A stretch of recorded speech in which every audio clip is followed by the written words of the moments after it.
Corona काल में बच्चों की शिक्षा बेहाल।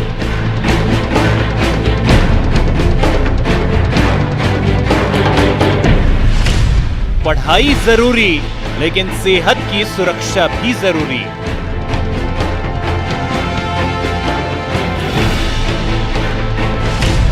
स्कूल खोलने के लिए शिक्षा विभाग का मंथन।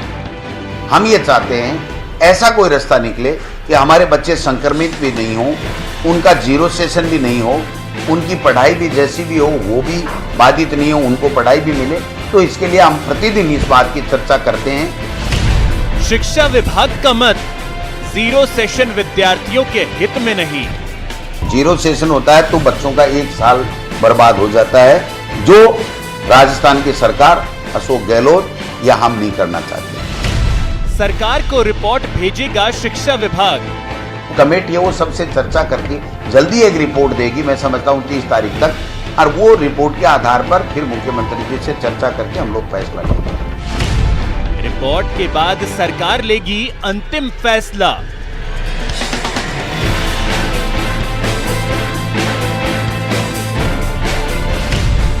नवंबर में स्कूल अनलॉक होने के आसार।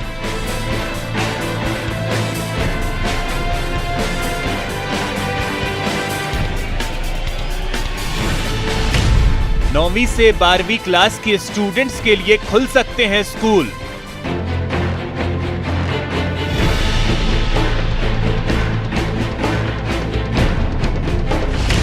धीरे धीरे अन्य कक्षाओं के लिए भी हो सकता है फैसला।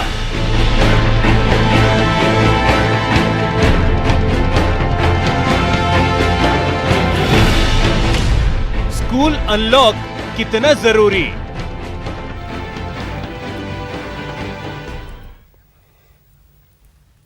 नमस्कार, मैं हूं अभिषेक। तो क्या महीनों बाद अब कोरोना काल में स्कूल भी खुलने वाले हैं? यह सवाल इसलिए क्योंकि अब स्कूलों के अनलॉक के आसार हैं। नवंबर से 9वीं से 12वीं तक के स्कूल खुल सकते हैं और दिसंबर में 1ली से 8वीं तक के क्लास के स्कूल अनलॉक हो सकते हैं। लेकिन सबसे बड़ा सवाल यह है कि पढ़ाई जरूरी है या बच्चों की सुरक्षा सबसे अहम है। आज दोपहर की दो टूक में हम इसी पर चर्चा करेंगे और इस पर चर्चा के लिए हमारे साथ खास मेहमान भी मौजूद होंगे। क्योंकि देखिए, अगर लंबा चल गया तो जीरो सेशन होने की भी दिक्कत आ सकती है। तो जीरो सेशन होता है तो बच्चों का एक साल बर्बाद हो जाता है, जो राजस्थान की सरकार, अशोक गहलोत या हम नहीं करना चाहते। हम ये चाहते हैं ऐसा कोई रास्ता निकले कि हमारे बच्चे संक्रमित भी नहीं हो, उनका जीरो सेशन भी नहीं हो, उनकी पढ़ाई भी जैसी भी हो वो भी बाधित नहीं हो, उनको पढ़ाई भी मिले। तो इसके लिए हम प्रतिदिन इस बात की चर्चा करते हैं, उच्च अधिकारियों से भी करते हैं, अभिभावकों से भी चर्चा कर रहे हैं। अब वो कमेटी है वो सबसे चर्चा करके जल्दी एक रिपोर्ट देगी, मैं समझता हूँ 30 तारीख तक, और वो रिपोर्ट के आधार पर फिर मुख्यमंत्री जी से चर्चा करके हम लोग फैसला लेंगे। तो चलिए इसी पे चर्चा शुरू करते हैं और हमारे साथ गेस्ट पैनल भी मौजूद है। सबसे पहले मैं आपका उनसे परिचय करवा दूं। हमारे साथ जुड़े हैं बीएल मिश्रा जी, जो कि प्रदेश अध्यक्ष हैं शिक्षक एवं कर्मचारी संघ के। नरेंद्र रावत जी हैं, निजी स्कूल संचालक के प्रतिनिधि हैं। और सुशील शर्मा जी हैं, जो कि अध्यक्ष हैं राजस्थान अभिभावक संघ के। सर, आप तीनों का बहुत बहुत स्वागत है न्यूज 18 राजस्थान पर। सबसे पहले बीएल मिश्रा जी, आपसे ही मैं समझना चाहूंगा कि स्कूल अनलॉक को लेकर के क्या तैयारियां हैं और कितना अहम है इस दौर में, जब अभी भी लगभग 50 से 55 हजार मामले हर रोज आ रहे हैं। ऐसे वक्त में स्कूल खोलना कितना अहम है?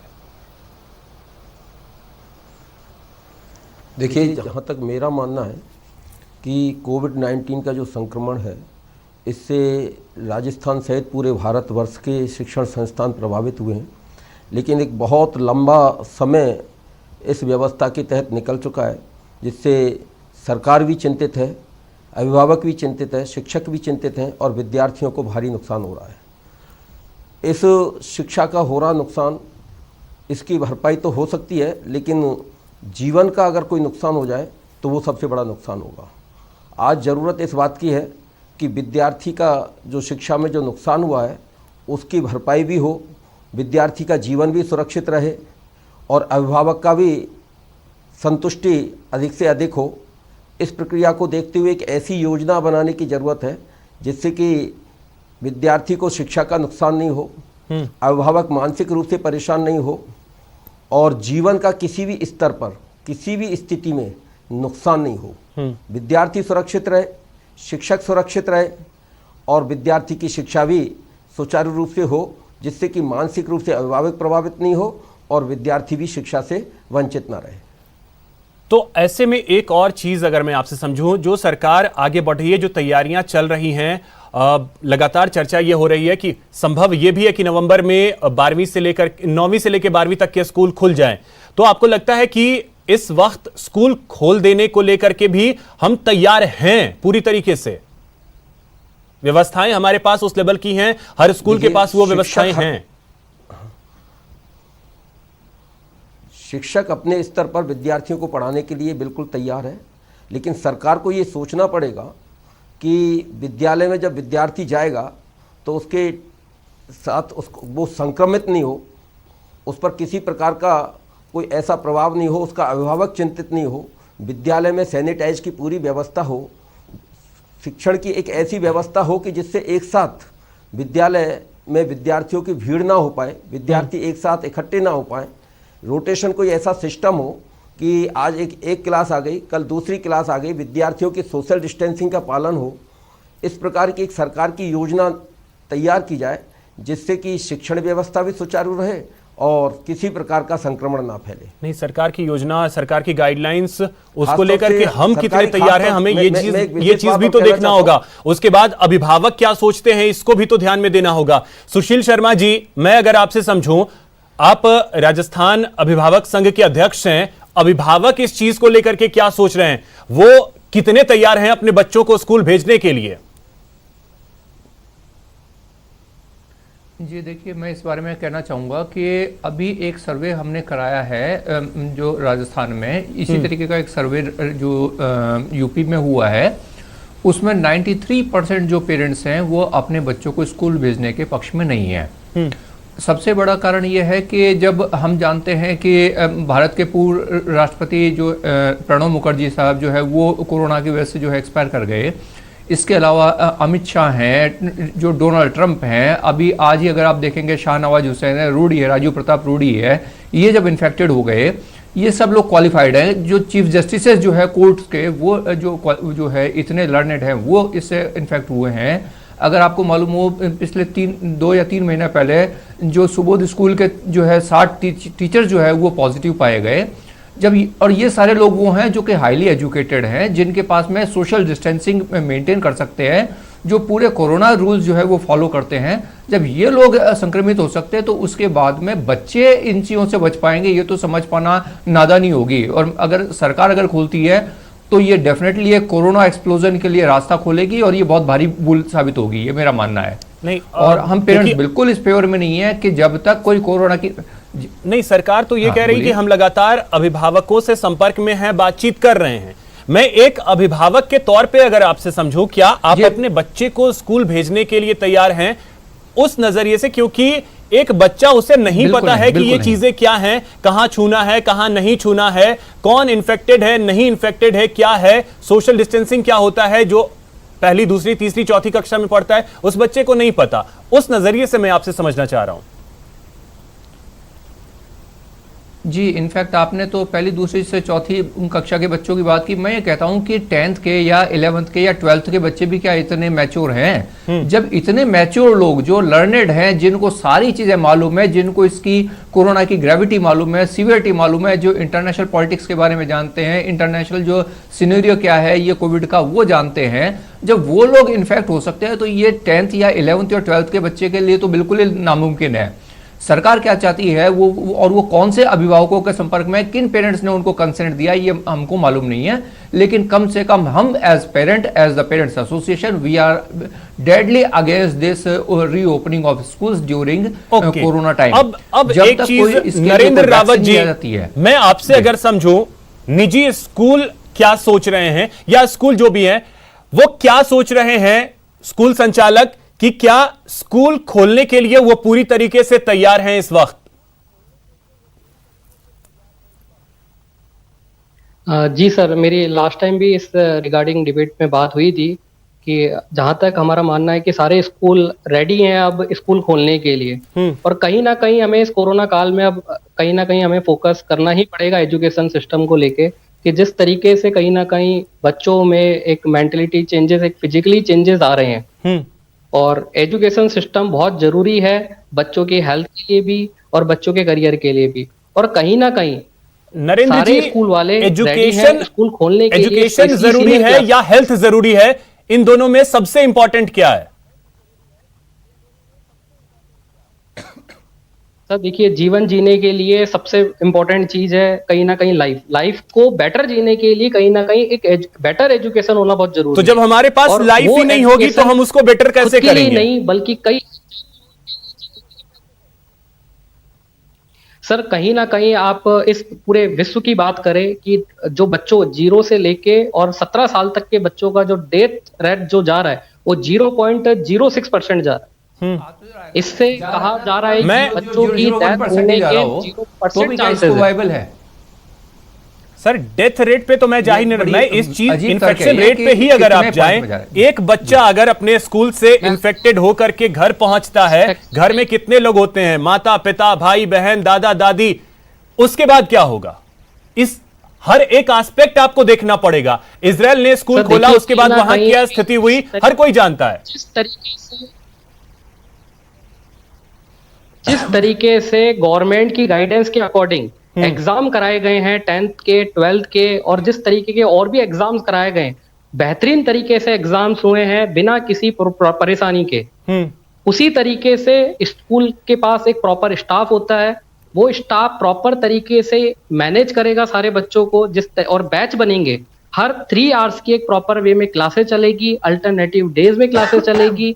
बच्चों को करियर गाइडेंस के अलावा हेल्थ गाइडेंस की भी जरूरत देनी पड़ेगी टीचर्स को, जिससे कि बच्चे फिट, उनकी हेल्थ है वो बेटर रह सके।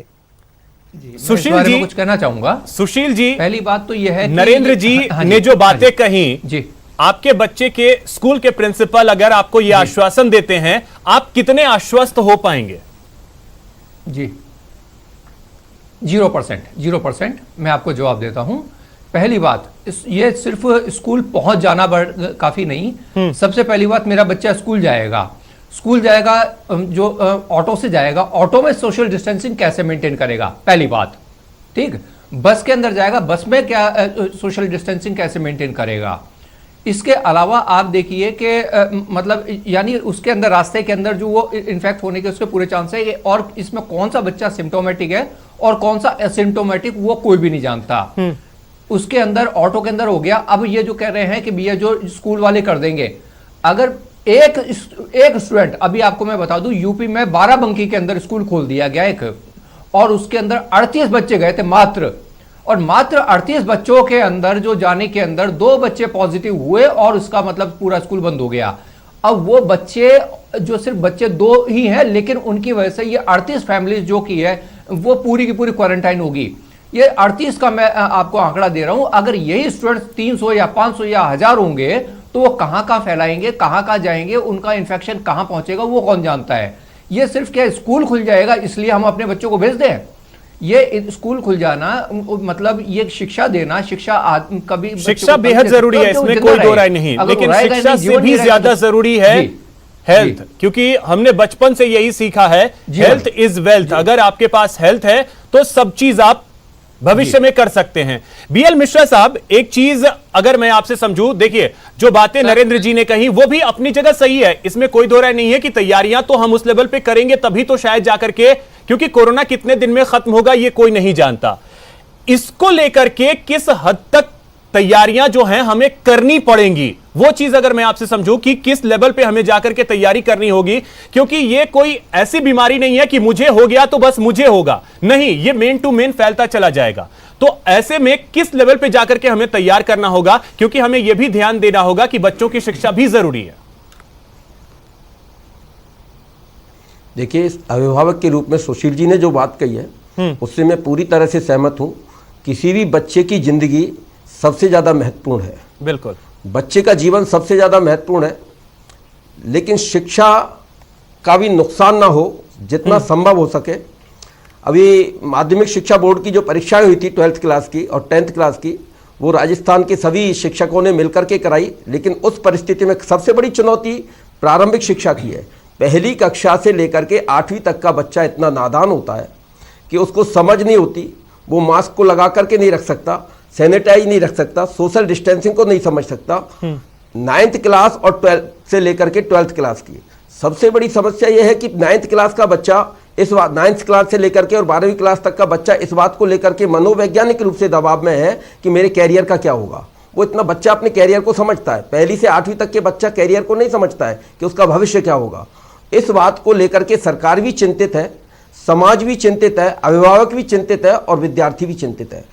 इस चिंता को दूर करने के लिए यदि शिक्षा की व्यवस्था की जाती है तो सरकार को ये सुनिश्चित करना पड़ेगा कि विद्यालयों में और खासतौर से सरकारी विद्यालयों में, देखिए निजी विद्यालयों में और सरकारी विद्यालयों में व्यवस्थाओं के तौर पर देखा जाए तो भारी अंतर है। निजी विद्यालयों में हो सकता है कि व्यवस्थाएं कुछ बेहतर हो, उनका मैनेजमेंट बहुत अच्छा हो, लेकिन सरकारी विद्यालयों में ये भी तो समझना होगा ना, क्योंकि एक बीएल मिश्रा जी, अगर मैं आपको कहूं, देखिए अभी जो परीक्षाएं आयोजित की गई हैं उन परीक्षाओं में बात एक दिन की है और एक दिन में नजरें मीडिया की भी उन चीजों पे टिकी हुई थी कि कोरोना के बाद पहली बार परीक्षा हो रही है, तो चलिए देखते हैं वहां पे किस तरीके से व्यवस्थाएं हैं। लेकिन अगर स्कूल खुलेगा तो वहां पे किस तरीके से, हर स्कूल पे जाकर के मीडिया तो कवरेज कर नहीं रहा है, लेकिन उस स्थिति में आप कितने तैयार हैं, इस बात को तो समझना जरूरी होगा।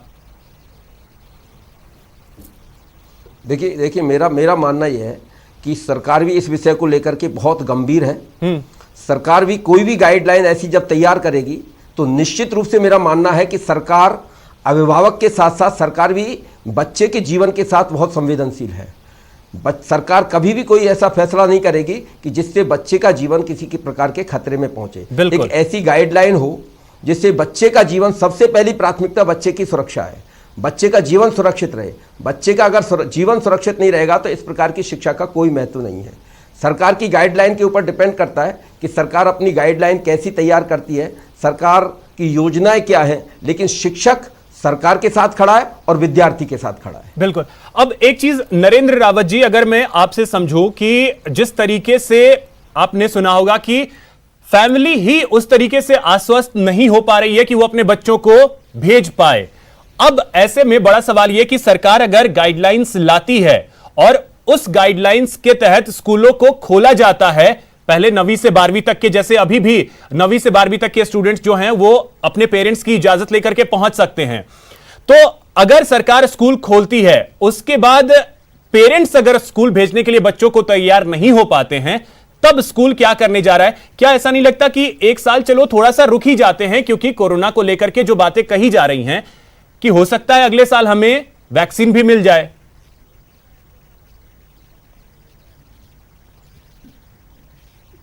सर, शिक्षा मंत्रालय की तरफ से बिफोर 1 मंथ पहले ही गाइडेंस जारी कर दी गई है सारे सीबीएसई स्कूल्स को, और क्लियर इंस्ट्रक्शंस दे दिया गया है कि आपको क्लासेस कैसे चलानी है, कैसे आपको ये प्रोटोकॉल प्रॉपर मेंटेन करना है, डिसिप्लिन कैसे मेंटेन करना है। और कहीं ना कहीं हम सारे सीबीएसई स्कूल रेडी है स्कूल चलाने के लिए, और सीनियर क्लासेस के लिए 9 से लेके 12 तक। और बाई चांस किसी रीजन से कोई पेरेंट्स अपने बच्चों को नहीं भेजना चाहता है स्कूल में, तो उसके लिए हमने अल्टरनेटिव, हमने ऑनलाइन और ऑफलाइन दोनों की प्लानिंग कर रही है कि कैसे ऑफलाइन चलेगी क्लासेस और कैसे ऑनलाइन चलेगी। और किसी रीजन से कोई बच्चा नहीं आ पाता है स्कूल में तो उसके लिए हम लोग ऑनलाइन क्लासेस सुचारू रूप से जारी रखेंगे।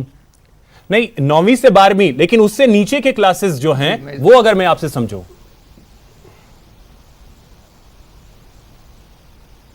जी 8वीं से नीचे के स्टूडेंट्स अगर हैं तो 9वीं से 12वीं के स्टूडेंट्स को शायद आप समझा पाएंगे, लेकिन 5वीं से नीचे के स्टूडेंट्स को समझाना बहुत मुश्किल होगा। बहुत मुश्किल होगा, बहुत मुश्किल सर। इसलिए शिक्षा मंत्रालय ने सीनियर क्लासेस को पहले कहा गया है कि 9th ऑनवर्ड्स, 9, 10, 11, 12 की क्लासेस चलाई जाए। किस तरीके से स्कूल्स इन चीजों को प्रॉपर मैनेज करता है, पॉजिटिव रेस्पॉन्स आता है, then we will start for junior classes. और उसके लिए स्कूल वालों को जिम्मेदारी लेनी ही पड़ेगी। बिना जिम्मेदारी के ना स्कूल में बच्चों को भेजेंगे, ना ही कोई और। नरेंद्र जी, इसमें तो जिम्मेदारी क्या है ना कि ओपनिंग के टाइम में तो शायद जिम्मेदारी ले जाए, लेकिन अगर इनकेस एक भी केस पॉजिटिव आ जाता है तो फिर जिम्मेदारियों से लोग भागने लगते हैं। यह भी एक बड़ी हकीकत है, आप शायद इसको स्वीकार भी करेंगे। नहीं, इसमें या तो स्कूल अंडरटेकिंग लिख करके दें, कहीं ना कहीं आप मुझे ये बताएं कि कोरोना कब तक खत्म हो जाएगा। जो खत्म होने की तो खत्म होने के बारे में तो अभी कोई बात ही नहीं कर रहा है। तब तक हम अपने बच्चे खत्म होने को लेकर के कोई बात नहीं कर रहा है। तरीके अलग अलग शायद होने चाहिए, व्यवस्थाएं पुख्ता होनी चाहिए, बात सिर्फ इतनी है। स्कूल तो आज आप खोल दीजिए, व्यवस्थाएं आप पुख्ता कीजिए कि हर स्टूडेंट्स के बीच 6 फीट की दूरी होगी, मास्क प्रॉपर हर बच्चे लगाए होंगे। आप पढ़ाइए स्कूलों में, लेकिन वैसी व्यवस्था होनी भी तो चाहिए। इसकी जिम्मेदारी स्कूल को लेनी ही पड़ेगी, तभी सुचारू रूप से स्कूल चल सकते हैं। सुशील शर्मा जी, कितने स्कूल जो हैं ऐसी पुख्ता जिम्मेदारी लेने के लिए तैयार हैं? ठीक है नरेंद्र जी, सुशील जी, ऐसे कितने स्कूल हैं जो ऐसी पुख्ता व्यवस्था करने को तैयार हैं, जो पूरे 100% एक फैमिली को, एक पेरेंट को ये एश्योर कर पाए कि हां, आपके बच्चे की सुरक्षा की जिम्मेदारी हम 100% लेते हैं? नहीं, एक भी स्कूल नहीं है, कोई भी जिम्मेदारी लेने को तैयार नहीं है। मैं तो ये कहता हूं कि स्कूल वाले अंडरटेकिंग करके लिख के दे दें कि अगर हमारे स्कूल में एक भी स्टूडेंट को कोरोना हो जाता है तो उनकी पूरी फैमिली के जो मेडिकल एक्सपेंसेस हम बियर करेंगे। और ये अगर मान लीजिए स्कूल लिख के देते हैं और उनके स्कूल के अंदर सिर्फ 5 जो है स्टूडेंट्स जो पॉजिटिव पाए जाते हैं और उनकी फैमिली, यानी उसका मतलब आप सब खर्चा समझ रहे हैं, पर डे लगभग जो है उनको जो है करीब कम से कम 8 से 10 लाख रुपए का खर्चा भुगतना पड़ेगा। क्या स्कूल लिख करके देंगे ये चीजें? और एक चीज और मान के चलिए, ये बड़ी हवाई बातें हैं कि मतलब जो है वो जो अपने ये जिम्मेदारी ले लेंगे, क्योंकि सिर्फ यही नहीं कि मान लीजिए, अभी मैं आपको इसको थोड़ा डिटेल में बताना चाहूंगा कि एक क्लास, अगर उसका क्लासरूम साइज है 20 बाई 30 का, तो उसके अंदर हम 6 फीट के डिस्टेंस को मेंटेन करते हुए अगर स्टूडेंट्स को बैठाते हैं तो एक क्लास के अंदर टोटल स्टूडेंट्स बैठेंगे 12, क्योंकि उसमें एक टीचर हो गया और 12 स्टूडेंट्स, तब जाकर के 20 बाई 30 के अंदर इतने स्टूडेंट्स आएंगे। एक क्लास में आप अंदाजा से एक जो एवरेज निकालेंगे तो रफली 50 स्टूडेंट्स होते हैं, यानी आपको एक क्लास को 4 पार्ट्स में डिवाइड करना पड़ेगा। और वही जो आपके जो ऑड इवन का आप करते हैं, तो इसका मतलब आपको वही टीचर ऑड और इवन करने पड़ेंगे। यानी एक जो टीचर जो उस क्लास को पढ़ा रहा है वो अगले 4 दिन तक नहीं आएगा, 12 दिन तक वो 12 स्टूडेंट्स को वो टीचर पढ़ाएगा, अगले 12 दिन वो टीचर पढ़ाएगा, अगले दिन 12 टीचर वो 12 स्टूडेंट्स को पढ़ाएगा। इस तरीके से 4 दिन के अंदर जो एक क्लास पूरी होगी, क्या वो कोर्स कंप्लीट करा लेंगे? सुशील जी, इसका एक छोटा सा जवाब अब नरेंद्र जी आपसे जल्दी में चाहूंगा, इसका एक छोटा सा जवाब आप दें, क्योंकि ये बहुत टेक्निकल चीज है। सर, शिक्षा मंत्रालय की गाइडेंस के अकॉर्डिंग जो सिलेबस रिड्यूस करा गया है, 30% सिलेबस रिड्यूस कर दिया गया है। सिलेबस रिड्यूस करने की बात नहीं, स्टूडेंट्स का सिलेबस कंप्लीट कराने वाली बात है। ऑनलाइन आप 12 बच्चों को करा रहे हैं 4 दिन में, 12 बच्चों को आपको 4 दिन में करा रहे हैं, वो 30% या 60% रिड्यूस कर दीजिए, आप कोई दिक्कत नहीं होगी, उससे कोई फर्क नहीं पड़ेगा। सर, जब बात आती है बच्चों के सिलेबस की, मैं बता चुका हूं कि शिक्षा मंत्रालय ने ऑलरेडी 30% सिलेबस यूज कर दिया है। उसके अलावा स्कूल ने प्रॉपर ऑनलाइन कोरोना सिलेबस थोड़ी देखेगा। आप जो 30% की बात कर रहे हैं नरेंद्र जी, कोरोना सिलेबस थोड़ी ही देखेगा कि 30% पढ़ाना है या 50% पढ़ाना है या 100% पढ़ाना है। कोरोना वो चीज तो देखेगा नहीं। फिलहाल वक्त इतना ही है मेरे पास। बहुत शुक्रिया आप सभी का हमारे साथ जुड़ने के लिए। अब देखना अहम होगा कि सरकार आगे किस तरीके से बढ़ती है और स्कूलों को अनलॉक किस तरीके से करती है। फिलहाल इतना ही, नमस्कार।